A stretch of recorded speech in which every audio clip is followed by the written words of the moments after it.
Donc, dans le cadre des entretiens et débats menés par la mission Agrobiosciences INRA, qui sont destinés à éclairer les questions d'actualité sensibles et controversées, aujourd'hui CRISPR-Cas9 ou 9. Donc un nom un petit peu barbare quand même, qui commence à être connu du grand public. On entend certains chroniqueurs à la radio qui parlent d'ADN CRISPRisé, ça commence à rentrer dans le langage. Il s'invite donc de plus en plus, souvent, fréquemment dans la presse. Alors, sur deux modes, soit pour louer la révolution technologique du siècle.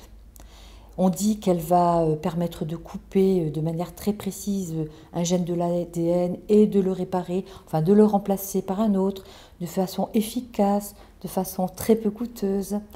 Et à la clé, bien sûr, on nous promet la réparation de maladies génétiques, monogénétiques, les cardiomyopathies, ce genre de choses, mais aussi de lutter contre certains cancers, voire de lutter contre le virus du sida, de produire des molécules thérapeutiques et du côté plutôt de l'agronomie, d'améliorer, voire de créer de nouvelles espèces végétales ou animales pour l'agriculture ou les loisirs. D'un autre côté, on nous dit attention aux risques et aux dérives de cette technologie, en particulier pour l'homme. Et alors là, on entend des mots qui font très peur, des mots comme l'eugénisme moléculaire, à savoir l'amélioration génétique du patrimoine humain, et aussi le bioterrorisme, puisque je crois que cette technologie a été classée par certaines, je ne sais pas si c'est la CIA, en 2015 comme une arme potentielle pour le terrorisme. Donc on voit bien la tension entre ces deux champs, à la fois de crainte et d'espoir. Donc pour mieux comprendre cette technologie, qui a du coup, on le voit, de très fortes implications éthiques, pour comprendre ses apports, ses limites, mais aussi les points qui restent controversés d'un point de vue biologique ou philosophique. Donc nous avons programmé deux entretiens, l'un avec Axel Kahn, qui est le président du comité commun d'éthique INRA-CIRAD-IFREMER, et le deuxième avec Hervé Schneeweiss. Bonjour Hervé Schneeweiss. Bonjour. Bonjour, merci beaucoup de nous accueillir dans votre bureau pour cet entretien. Donc vous êtes neurologue, directeur de recherche au CNRS, et vos travaux portent notamment sur l'origine et le développement des tumeurs cérébrales. Pour résumer, vous êtes également passionné par les questions que pose le développement des recherches, les progrès de la recherche pour la société en général. Vous avez été membre du CCNE, le Comité consultatif national d'éthique, qui organise actuellement, et je pense que vous faites partie du comité organisateur, les états généraux de la bioéthique qui viennent d'ouvrir et qui vont se dérouler jusqu'à l'été pour réviser la loi de bioéthique française d'ici la fin de l'année. Et vous êtes également président du comité d'éthique de l'INSERM. Donc nous allons voir avec vous essentiellement les craintes et les espoirs portés par cette technologie pour l'homme. Et nous verrons avec ça, Axel Kahn, plutôt la partie génétique végétale. Donc nous allons commencer par une question basique, puisque nos spectateurs ne savent pas forcément ce qu'est cette technique CRISPR-Cas9 en elle-même, mais il y a très longtemps qu'on travaille sur le génome, ça fait plusieurs dizaines d'années. Il y a eu plusieurs techniques qui ont été développées, qui se sont améliorées, c'est ce qu'on appelait l'ingénierie du génome. Alors aujourd'hui, comment fonctionne CRISPR-Cas9 et en quoi est-ce vraiment innovant? On le dit très précis, très efficace, très peu coûteux par rapport aux autres techniques. On parle de révolution. Est-ce que c'est une révolution? Est-ce que c'est une rupture technologique?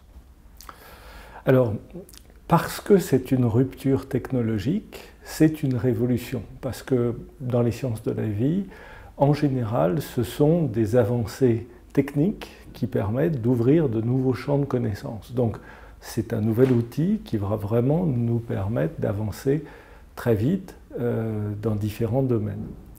Alors, qu'est-ce que c'est CRISPR-Cas9? En fait, c'est à partir du système qui permet aux bactéries de se défendre contre les virus, une adaptation qui a été faite en 2012 et qui permet d'avoir une sorte de flèche qui est un ARN qui va se coller à une séquence très précise de l'ADN et c'est ce ciblage très précis qui est la première avancée, donc un peu comme les magnets qu'on a sur nos réfrigérateurs se collent au réfrigérateur. Et puis à partir du moment où il est collé à une séquence précise, il va attirer à lui cette enzyme qui s'appelle Cas9, mais il y a aussi d'autres enzymes de la famille Cas, qui va couper pour Cas9 de façon très précise l'ADN et sur ces deux brins. Alors ça permet tout de suite de voir l'intérêt et d'envisager immédiatement aussi les problèmes possibles. D'accord. L'intérêt, c'est que c'est tout petit. L'intérêt, c'est que c'est facile à construire.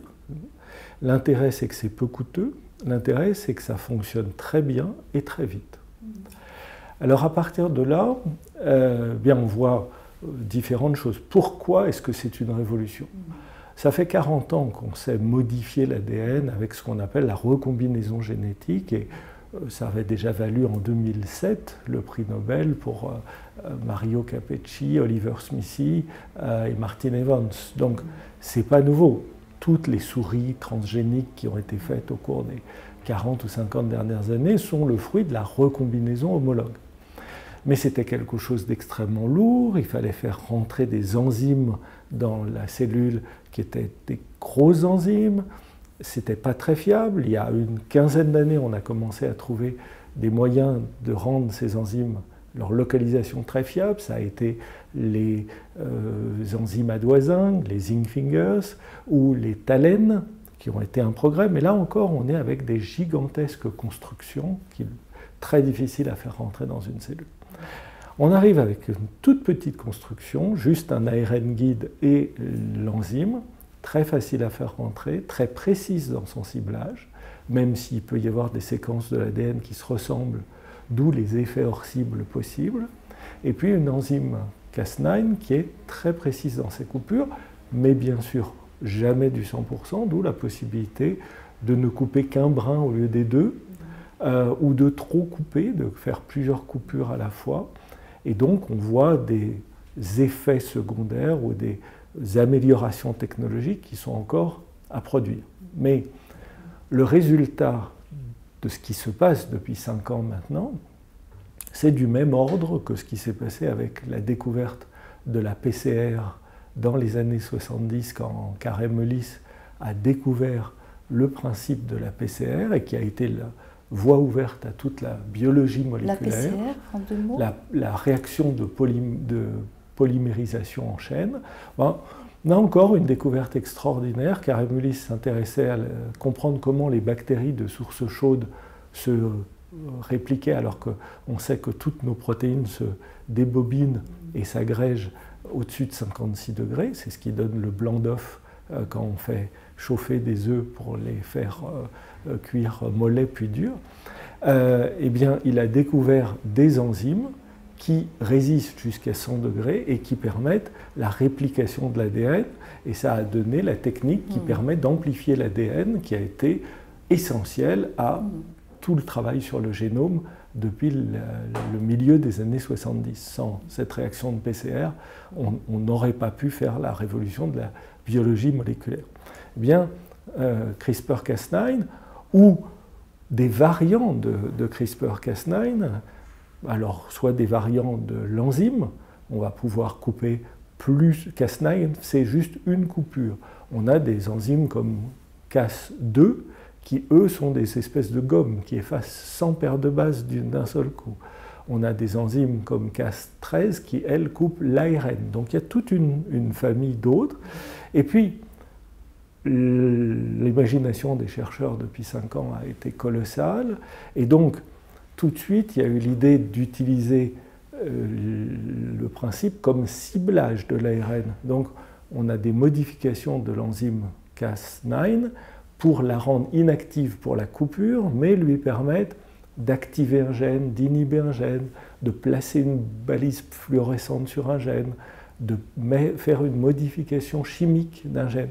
Donc il y a une efflorescence d'imagination et de possibilités, non pas seulement de couper l'ADN, non pas seulement de le remplacer par un autre ADN, donc KO ou KIN, comme on a depuis 50 ans avec des souris, ou qu'on essaye de faire avec la thérapie génique, mais tout un ensemble de modulations de l'expression des gènes qui sont un nouvel outil qui répond à certaines questions scientifiques et va permettre d'en poser de nouvelles. Alors en termes d'efficacité et de coût, on peut avoir un ordre d'échelle par rapport aux techniques précédentes comme Talène C'est une réduction de coûts en termes de centaines de milliers d'euros. C'est aussi une réduction, parce que ça coûte quelques centaines d'euros de faire une construction CRISPR-Cas9.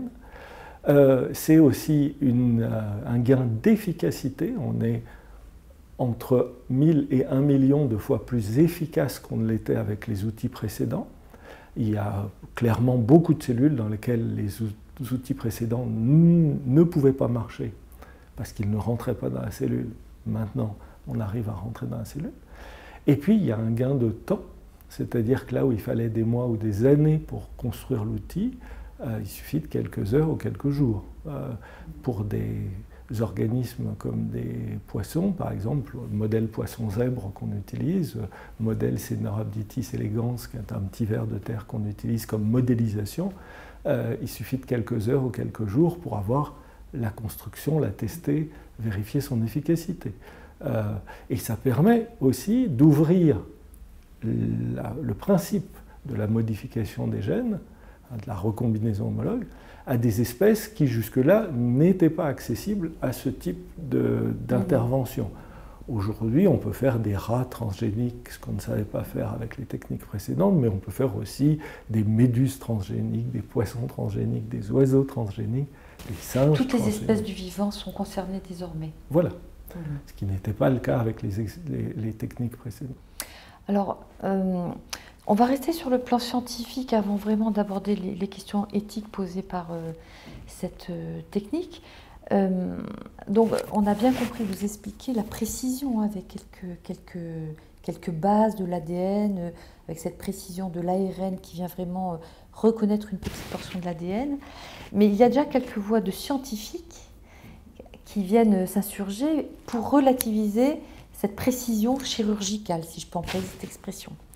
Donc il y a Yves Berthaud de l'INRA, qui est bien connu parce qu'il a démissionné du HCB, le Haut Conseil des biotechnologies, qui affirme en fait que ces fameux ciseaux moléculaires, parce que ciseaux moléculaires, c'est un terme qu'on lit partout aussi, on dit que ce sont des ciseaux moléculaires, qu'en fait c'est pas un ciseau, mais c'est plusieurs lames, et il donne l'image plutôt de ciseaux à ciboulette avec plusieurs lames, qui coupent en de nombreux endroits, et il dit que c'est pas le doigté d'une couturière que l'on veut bien nous faire croire, que c'est un peu hasardeux, et que c'est pas sûr que l'on puisse encore, avec les outils d'analyse que l'on a, bien mesurer les résultats que l'on a. Et Jean-Claude Kaplan, qui est aussi quand même bien connu comme professeur de biochimie et de biologie moléculaire, lui, il alerte sur, il l'appelle le scalpel à double tranchant. Donc on voit ciseaux à ciboulette, scalpel à double tranchant, donc on voit bien que là il commence à émerger quelques critiques. Et il dit qu'il faudra éviter de retomber sur les errements de la thérapie génique classique, conventionnelle, que l'on faisait avant. C'est vrai qu'il y a 20 ans, toutes les unes des journaux scientifiques nous promettaient la thérapie génique, et on en est revenu, notamment les malades. Donc il nous dit, attention, il ne faudrait pas crier victoire avant d'avoir mesuré les difficultés de l'entreprise. D'où ma question. Donc, en disant que l'on peut remplacer un gène par un autre, par exemple un gène inactif qui produit une maladie grave, toc, on vient mettre un gène actif qui va réparer tout ça. Est-ce qu'on n'est pas en fait dans une simplification extrême, voire dans une vision mécaniste, qui fait que, alors que l'on sait, plus on avance en génétique, que le génome est une molécule extrêmement complexe, qu'au-delà de l'ADN, il y a des tas de protéines, des tas de molécules qui permettent de réguler ou de ne pas réguler ce qu'on appelle aujourd'hui l'épigénétique. Et ça vient, et je trouve que ça c'est la bonne nouvelle, un peu démentir la fatalité des gènes.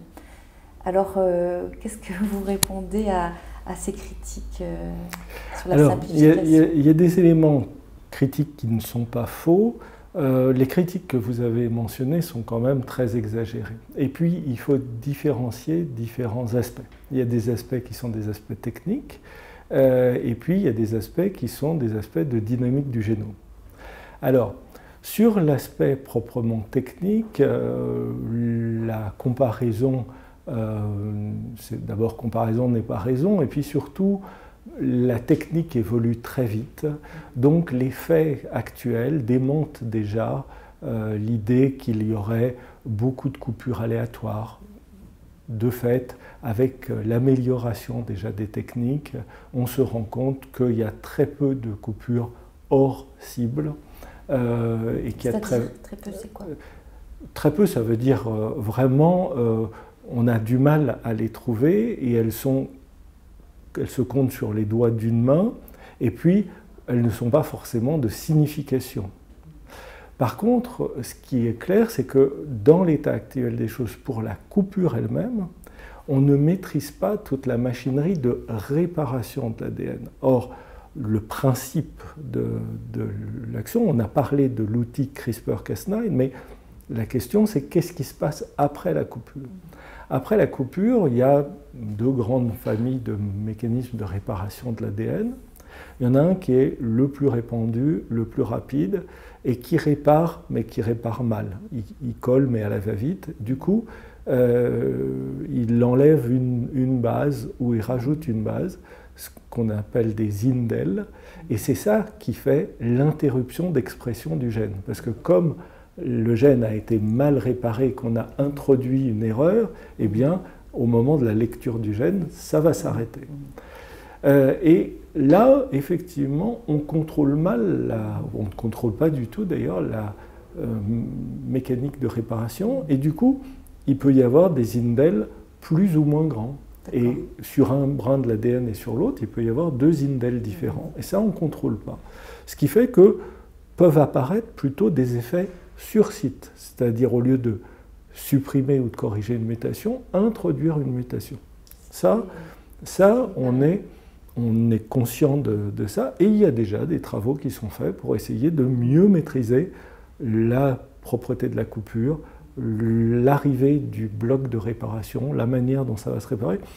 Vous savez, c'est des problèmes techniques qui vont se résoudre dans les mois, dans les années qui viennent, parce qu'il y a tellement d'équipes qui travaillent sur le sujet et les choses vont tellement vite que je n'ai pas trop d'inquiétude, que ce qui a été observé sur des modèles qui ne sont déjà plus utilisés, aujourd'hui on sait que dans une perspective de thérapeutique, ce ne sont pas des ARN ou de l'ADN qu'on ferait rentrer dans la cellule pour faire exprimer l'ARN guide et l'enzyme CRISPR-Cas9, ça serait des protéines et un ARN déjà fait qu'on ferait rentrer, et donc qui se dégraderait très rapidement dans la cellule, et donc qui ne provoquerait pas de coupure non désirée, par exemple, alors que ça avait été observé. Donc ces aspects techniques, c'est juste une question de temps et une question de moyens. Après, la dynamique du génome, c'est-à-dire le fait que une variation génétique à un endroit donné n'est pas tout, et qu'elle interagit avec d'autres régions du génome, qu'elle peut être modifiée par des marques épigénétiques, bien sûr, mais on n'est plus du tout là dans la critique de l'outil CRISPR-Cas9. On est dans une discussion plus générale sur le génome, la dynamique du génome, comment on est capable ou non de contrôler le génome. Mais disons clairement que ça n'a rien à voir de dire quand on identifie la mutation responsable de la maladie de Huntington, qui est une maladie liée à une amplification de triplet CAG à une région de l'ADN. Et qu'on sait que dans 100% des cas, les porteurs de cette mutation développeront la maladie. Et qu'on se dit, puisque la maladie est due à une amplification, si on était capable de couper et pour retirer cette amplification, on serait capable de corriger l'anomalie, on est dans une stratégie de correction, de réparation, de restauration, c'est-à-dire tout ce que la médecine cherche à faire depuis très longtemps, tout ce que la chirurgie cherche à faire quand on retire un abcès ou qu'on retire une tumeur. Voilà, et après on laisse la cicatrisation, la réparation, voire même on espère que le corps va réparer. Donc on est dans des processus qui sont des processus classiques. Vous avez dit tout à l'heure que les premières applications se feraient probablement dans le domaine des cancers. Aujourd'hui, les essais cliniques en cours cherchent à créer une immunothérapie des cancers, donc une réaction de l'organisme contre la tumeur, en prélevant au niveau de la tumeur un antigène, en identifiant au niveau de la tumeur un antigène, et en créant des lymphocytes qui vont avoir un couplage, des globules blancs qui vont avoir un couplage entre le récepteur qui naturellement les active et puis un fragment qui va reconnaître l'antigène tumoral. À partir de là, on aura le morceau qui a hameçonné l'antigène tumoral et activer le globule blanc qui va déclencher toute la chaîne de processus de la réponse immunitaire. Donc on en espère une réponse immunitaire contre la tumeur. Les premiers travaux dans le cancer du poumon ou dans d'autres tumeurs sont très prometteurs. Moi, je n'ai pas de doute qu'en général, l'immunothérapie des cancers est une des révolutions en cours. On l'a vu dans le mélanome, on l'a vu dans le cancer du poumon, on l'a vu dans différents cancers métastatiques. Là, on va avoir un outil encore plus puissant qu'il faudra savoir maîtriser, comme n'importe quel outil très puissant. Mais voilà, on a déjà, avec la génération précédente, les TALEN, des résultats très probants sur l'élimination du réservoir VIH dans les mêmes globules blancs de la famille des lymphocytes. On va améliorer les choses avec la technique CRISPR. On est en train de voir se développer des essais cliniques pour corriger des maladies dégénératives de la rétine. Voilà. En fait, c'est un outil qui bénéficie, en plus de toutes les connaissances accumulées depuis maintenant 40 ans dans le domaine de la thérapie génique, qui bénéficie aussi des erreurs qui ont été commises en thérapie génique. Comment est-ce qu'on a sauvé de la mort certaine des enfants bulles, mais que dans certains cas, on a provoqué des leucémies ou des lymphomes, et donc on apprend de nos erreurs. Mais il faut toujours rendre les choses proportionnées, c'est-à-dire, d'un côté, une maladie à tout coup mortelle, qui veut dire qu'il faut être capable, dans certains cas, de prendre des risques raisonnables pour essayer de sauver le patient. Et dans certains cas, ces risques raisonnables ont abouti à une autre pathologie qu'il a fallu comprendre, avec beaucoup de recherches de nouveau fondamentales. Les essais cliniques avaient été interrompus, puis ils ont été repris, et maintenant ils se développent de façon beaucoup plus certaine. Il faut toujours donner du temps au temps, il faut toujours apprendre de ses erreurs, il ne faut aucune insouciance sur le progrès, mais il est clair que les choses avancent et qu'elles avancent vite, et qu'on ne peut pas se contenter de critiques dans un domaine aussi sensible que celui de maladies très graves. Donc on voit bien, c'est énormément de maladies.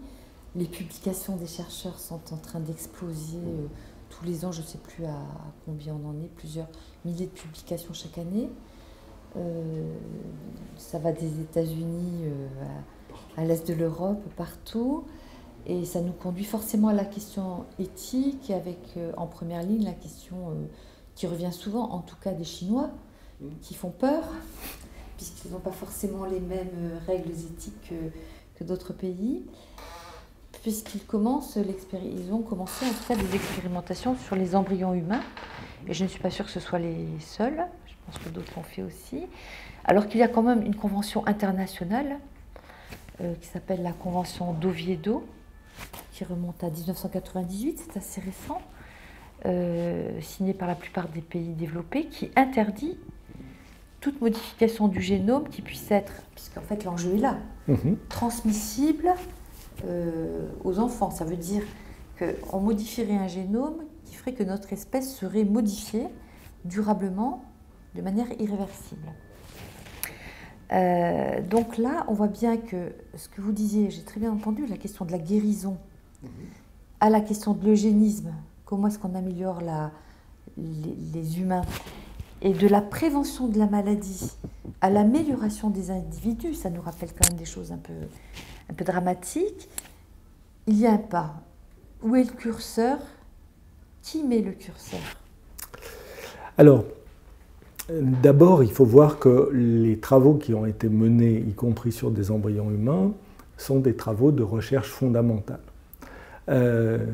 Une des questions, par exemple, qui est posée et qui aujourd'hui n'est pas résolue, c'est celui de l'existence et de l'expression des systèmes de réparation de l'ADN au niveau de l'embryon précoce, que ce soit le zygote ou que ce soit la cellule quelques stades, un jour ou 2 jours après la fécondation.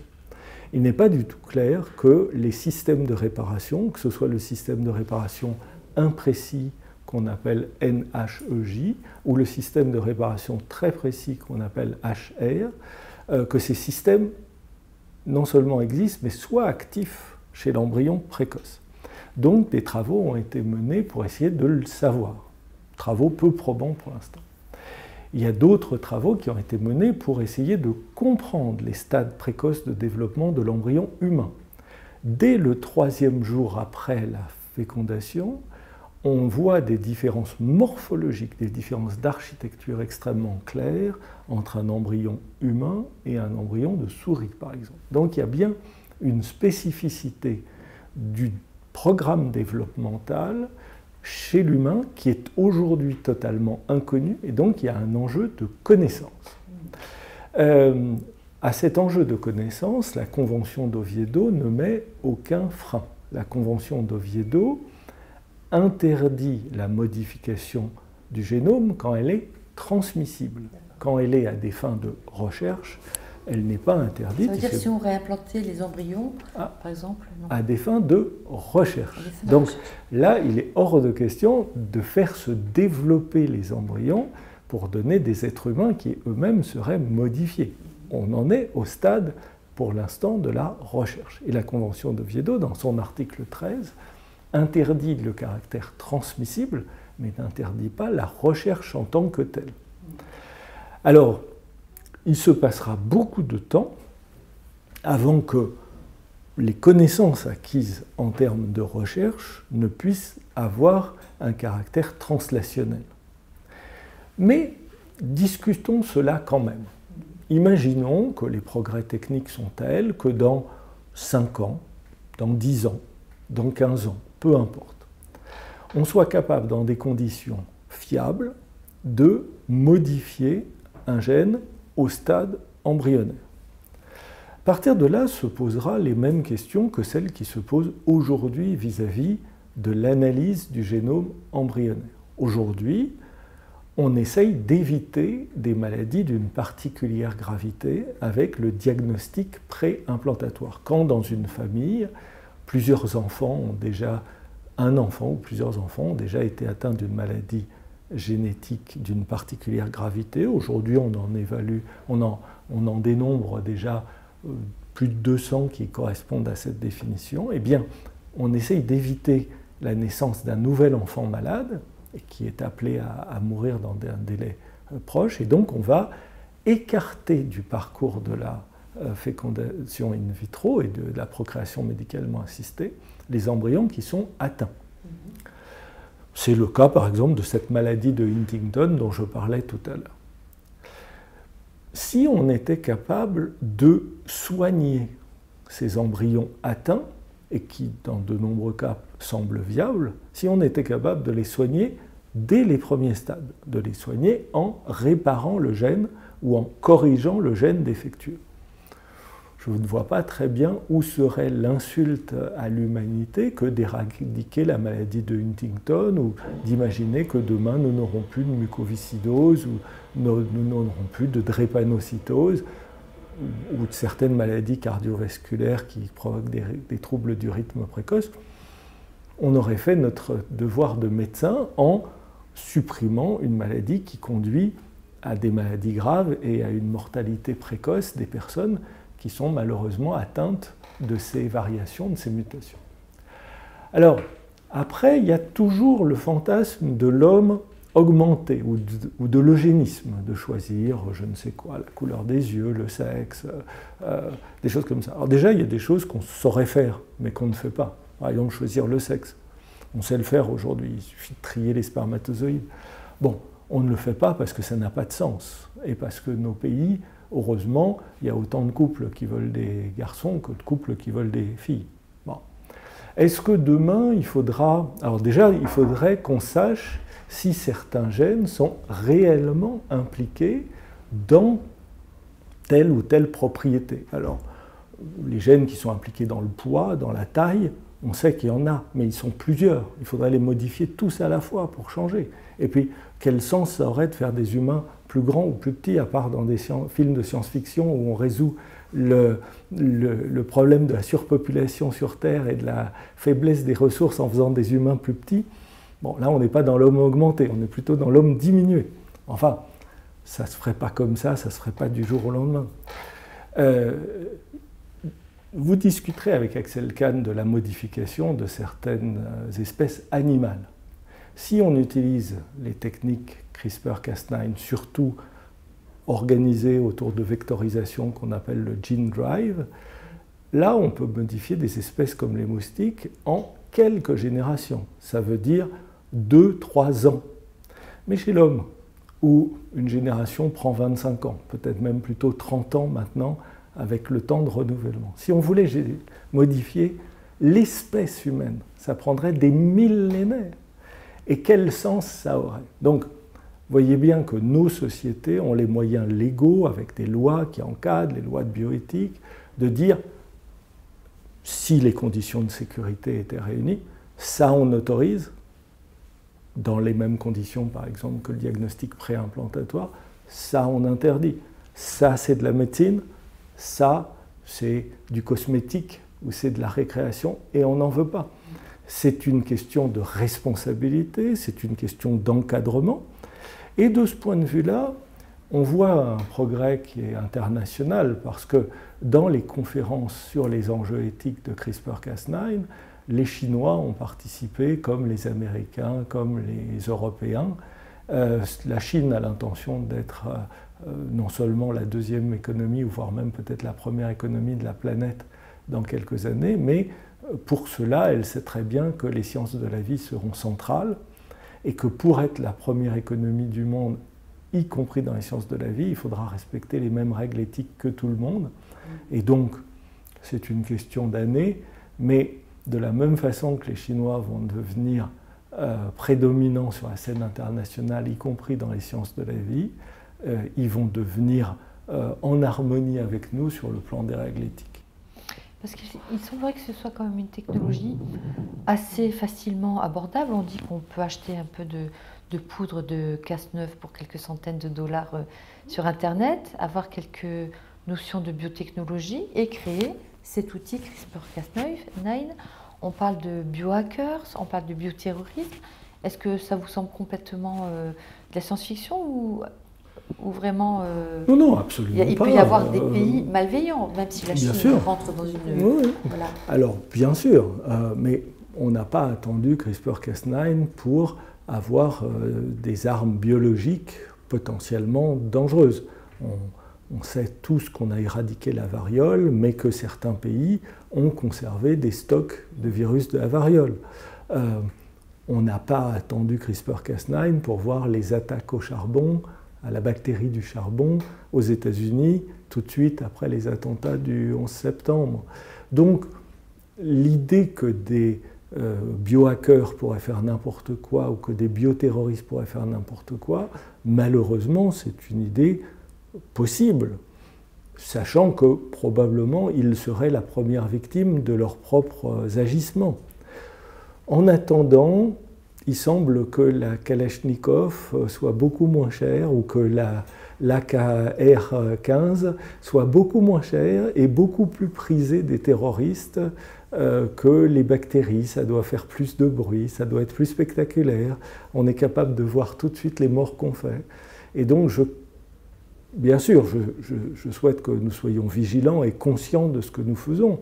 Et tout ce qui est fait dans les laboratoires est fait d'une façon extrêmement encadrée et extrêmement sécurisée, avec des locaux réservés dès que les modifications génétiques peuvent avoir un danger quelconque pour l'expérimentateur ou pour le matériel expérimental. On a dans tous nos laboratoires, INRA comme INSERM, des locaux P1, P2, P3, P4, en fonction de dangers potentiels que peuvent présenter les manipulations.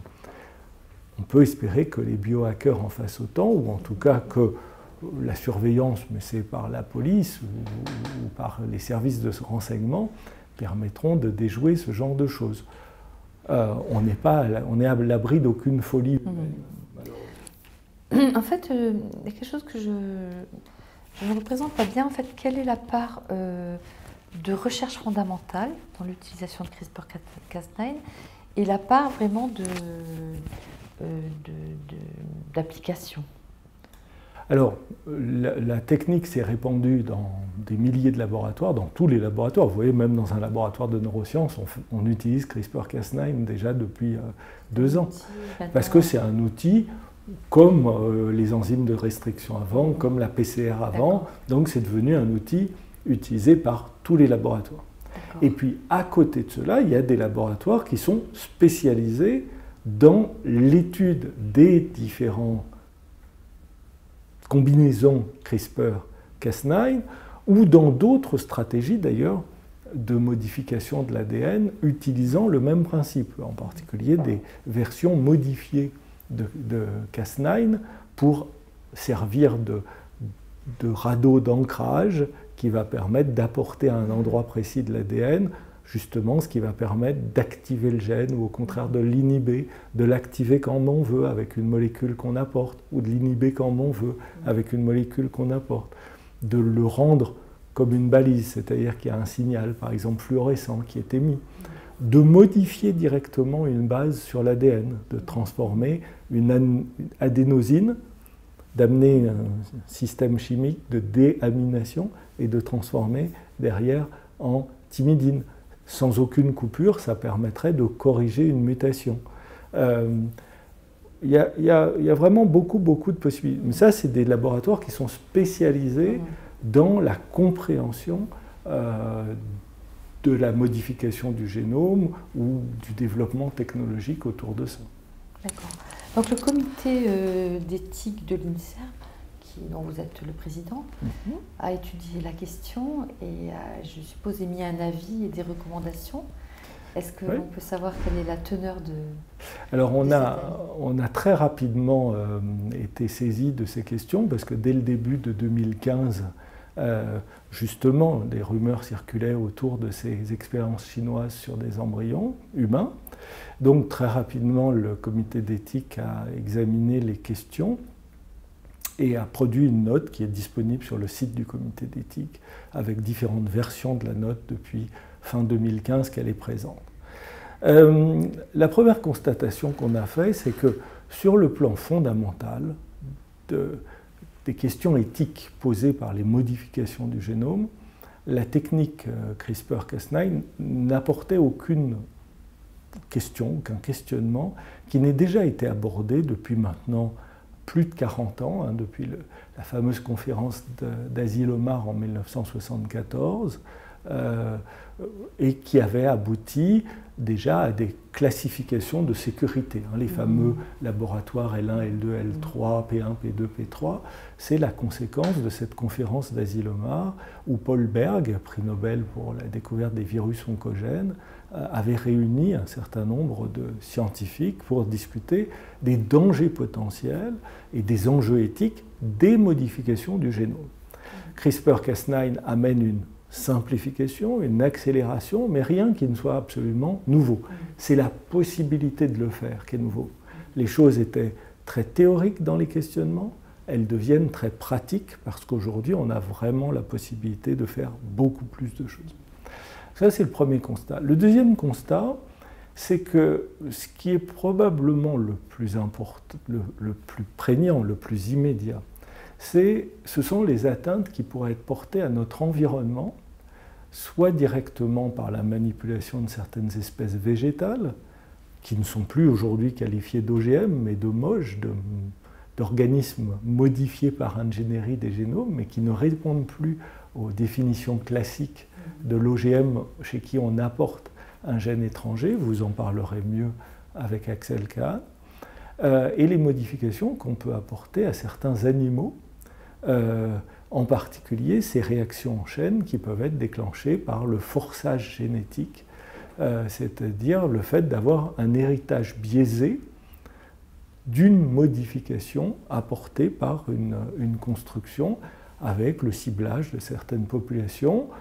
La première population qui nous a intéressés, c'est bien sûr les moustiques, premier animal le plus dangereux chez l'homme, près d'1 million de morts chaque année. Rien que le paludisme, c'est 438 000 morts humains chaque année. Et voilà un bel enjeu éthique qui nous a mobilisés. D'un côté, une maladie réelle, bien présente, 438 000 morts l'an dernier du paludisme. De l'autre côté, la possibilité de modifier une espèce, ça a déjà été montré au laboratoire, de modifier le moustique Anophel porteur du Plasmodium falciparum, et en supprimant par des gènes d'infertilité ou en essayant d'interférer avec les mécanismes qui permettent aux parasites de s'implanter dans le moustique, de modifier cette espèce ou de supprimer cette espèce avec un impact sur l'environnement, sur la biodiversité, sur éventuellement la transmission de la construction à d'autres espèces voisines, soit de moustiques, soit d'autres insectes, qui est aujourd'hui un inconnu. Et même la pérennité de la construction dans des situations sauvages, non pas au laboratoire, mais dans des situations qu'on appelle open field, est inconnue. Donc, de l'autre côté, un objectif tout à fait identifié, sauver 438 000 personnes chaque année. De l'autre côté, la possibilité de déclencher une réaction qu'on ne serait éventuellement plus capable de maîtriser. Et donc, on est là dans une parfaite question éthique de l'évaluation des bénéfices-risques, sauf qu'on voit bien le bénéfice, mais on n'est pas capable d'évaluer le risque. Et donc, la discussion qui s'ouvre, c'est qu'est-ce qu'on va faire ou comment on va faire. Et les réponses ne sont pas des réponses univoques. Nous avons déjà organisé plusieurs réunions internationales. Par exemple, les acteurs locaux en Afrique nous disent « Mais attendez, depuis 15 ans, depuis les initiatives du millénaire, on a déjà réduit la mortalité de 1 million à 400 000. Comment on a fait ? On a éduqué les populations, on a distribué des moustiquaires, on a asséché des mares, on a pris d'autres mesures. Donc, croyez pas qu'on vous a attendu avec vos techniques de biologie moléculaire. On agit, et on agit avec des stratégies combinées, multiples, qui impliquent les acteurs locaux. Il ne faut surtout pas arrêter cette dynamique. Vous nous proposez une stratégie, qui est une stratégie nouvelle, sexy, attrayante par sa technologie. Mais il y en a d'autres. Nous travaillons actuellement sur le développement de vaccins anti-paludisme. Est-ce qu'il n'y aurait pas d'autres méthodes alternatives? Est-ce qu'il faut mettre tous ces œufs dans le même panier? Est-ce qu'il faut poursuivre en parallèle les recherches? Bien sûr que oui, il faut poursuivre en parallèle les recherches. Donc, voilà, la discussion éthique, elle nous mène à ouvrir les yeux, à élargir notre spectre, à se rendre compte qu'il ne suffit pas de s'intéresser au Plasmodium falciparum ou aux moustiques. Il s'agit d'intégrer l'ensemble de la niche écologique, de l'écosystème, de remettre du sens dans tout ce qu'on fait, de remettre du sens aussi dans la notion démocratique qu'on ne peut pas imposer la vérité ou le bien à des populations qui sont les premières concernées et qui doivent être participatrices de leurs propres moyens de lutte contre la maladie. Et c'est là où on voit que ça va bien au-delà de la question CRISPR-Cas9, bien au-delà d'une question juste technique. C'est une question qui est profondément sociologique, culturelle, politique, profondément humaine. D'accord. Et donc là, les États généraux de la bioéthique ont démarré il y a un petit mois. Ils vont durer jusqu'à l'été. pour une révision de la loi de bioéthique. Vous avez été membre du Conseil national consultatif national d'éthique. Qu'est-ce que cette loi est révisée tous les 7 ans, je crois? Qu'est-ce que vous attendez de particulier de ces États généraux? Alors, la première chose qu'on attend de ces États généraux, c'est l'implication du public. C'est-à-dire, c'est une formidable occasion pour le public de s'intéresser aux sciences de la vie, de s'intéresser aux progrès scientifiques et technologiques dans les sciences de la vie et d'en faire un enjeu démocratique. Comprendre ce qui se passe et à travers le fait de comprendre ce qui se passe, s'en emparer comme une question politique au sens la vie de la cité. Le slogan de ces États généraux de la bioéthique, c'est « Dans quel monde souhaitons-nous vivre ? Dans quel monde voulons-nous vivre ?» C'est-à-dire ne pas laisser la technique ou l'économie décider pour nous, mais prendre en main notre destin en choisissant qu'est-ce que nous voulons faire et comment nous voulons le faire. Donc, c'est le premier enjeu. Le deuxième enjeu, évidemment pour le président du comité d'éthique de l'INSERM que je suis, c'est la liberté de la recherche. C'est la capacité pour la recherche de faire des travaux. On a discuté tout à l'heure des travaux sur l'embryon. Les travaux sur l'embryon sont extrêmement difficiles à faire, sur l'embryon humain, sont extrêmement difficiles à faire en France, mal financés, si ce n'est pas financés du tout, encadrés par des lois extrêmement restrictives, compliquées, parfois contradictoires, et qui aboutissent au fait que nous ne faisons pas vraiment de recherche sur l'embryon, soit au bénéfice de la connaissance, soit au bénéfice du développement de l'embryon lui-même.